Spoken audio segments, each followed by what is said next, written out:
The hyoid bone. The hyoid bone is the only bone that does not articulate with any other bone in the body. The hyoid bone is very special in that the attachment for muscles that act on the tongue are located, and the larynx and the pharynx also help to support the hyoid bone.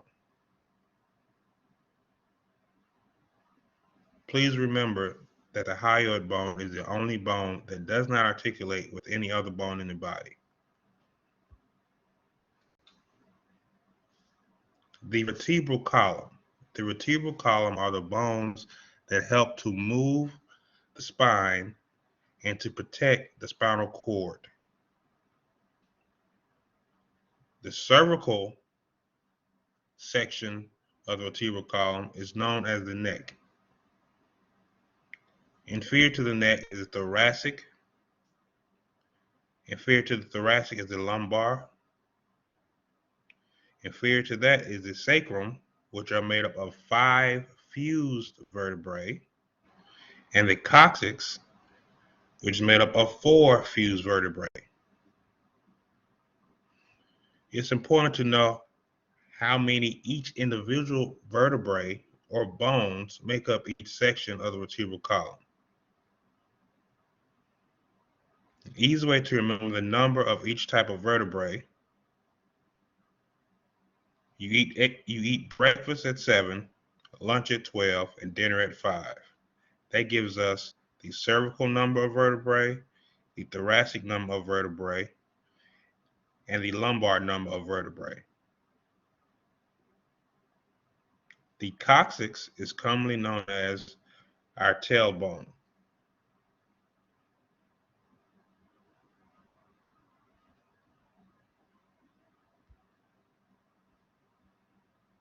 The curves of the vertebral column. The original curve, or primary curve, is a curve that forms first inside the womb. The primary curve is posterior as it is an anteriorly concave curve. The thoracic and sacral curves are also part of the primary curve. You notice, as this illustration shows, the concave is shown posteriorly.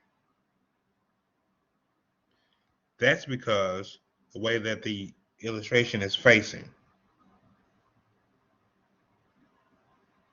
Remember, concave and convex. A concave curve has the cave. So in other words, if we use this example of the parentheses,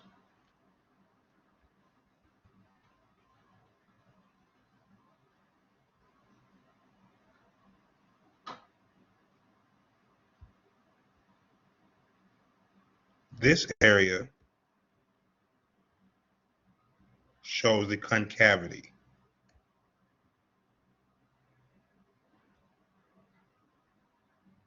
The convexity is posterior.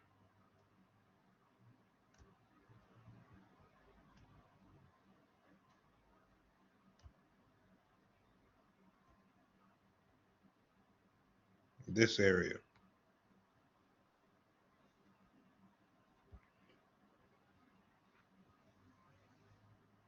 The secondary curve is anteriorly convex. The secondary curves include the cervical, that helps to be formed when the baby tries to raise his head up as they are face down, and the lumbar curve forms when baby begins to sit and walk. These curves are there to help increase the strength and help maintain balance in upright position, absorb shock, and protect vertebrae from fractures. These are the curves. As you can see, the cervical curve and lumbar curve are in the same direction. The pelvic curve and the thoracic curve are in the same direction.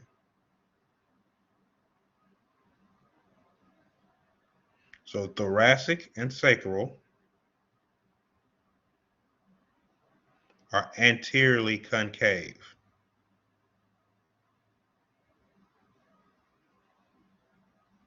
The pelvic here shows the sacrum.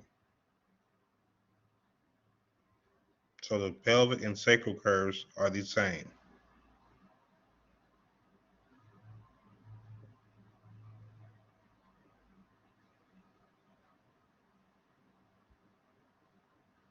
The abnormal curvatures of the spine include scoliosis, which is a lateral curvature of the spine. Scoliosis is a lateral curvature of the spine. Kyphosis is an exaggerated anteriorly concave curve of the spine in the thoracic area. Exaggerated anteriorly concave curve in the thoracic spine. Lordosis is an exaggerated posteriorly concave curve of the lumbar spine. Lordosis is generally seen in those females who are in the third trimester of pregnancy.